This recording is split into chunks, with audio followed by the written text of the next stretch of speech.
So if we think rich, we will be rich. Absolutely. We're already rich, just short of money.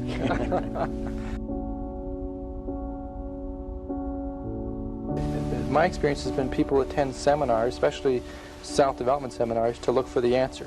They want to know, what is it out there I can learn so that I can be more successful? That wasn't your motivation? No, oddly enough. And I think probably you're right. I think that's what most people are looking for. I think they're looking for an answer outside of themselves, and they're never going to find it. I think by this time I realized it was something in me. I met a man here in Toronto. He was the one that originally got me involved in studying this, Ray Stanford. And he told me if I didn't like the results I was getting in my life, that I was going to have to change me because they were my results. And he said, if you're going to change you, you're going to have to find out something about yourself. And that seemed to make sense. I don't think it was an earth-shattering idea. It wouldn't give anybody a brain hernia, but it made a hell of a lot of sense to me. So I started to study myself. I found most people don't know who they are. They really don't. Who am I? Well, that's an interesting question. And I believe if a person will start to study that and look for the answer, they'll find it. See, I think we live simultaneously on three planes of understanding. We're spiritual creatures, we have an intellect, and we live in physical bodies. But because we lack awareness or understanding of who we are, we're totally locked into a physical world, and we let things outside of us control us. 95% of the population are reacting to life. They're not really living at all. Okay, and would you call that one of the barriers to success? Oh, there's no question about it. I think there's two barriers. Success is a funny word.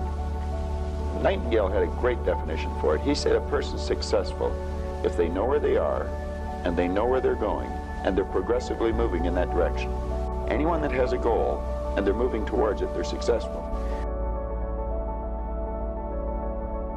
Think of how you can, and not why you can't. Okay, so our first step is to set That's the some first goals. step. Think about how we can go about reaching those goals. Exactly. And just think of how you can. Now, I'd say before you get into that, you should get a good book and start to study it. Select a person who is already doing something that you'd like to do. Get to know that person. Go to the experts for advice. Don't ask the person next door, your mother, father, brother, or the guy that works beside you, because they don't necessarily know. There's no point in asking a person how to earn a lot of money if they're only earning $10,000 a year. They don't know. If they knew, they'd probably be earning a lot. It's like, don't go to a sick doctor if you want to get healthy. Okay. So you find someone that you can go to for advice. Get a real good book and lock into that book and start to study it.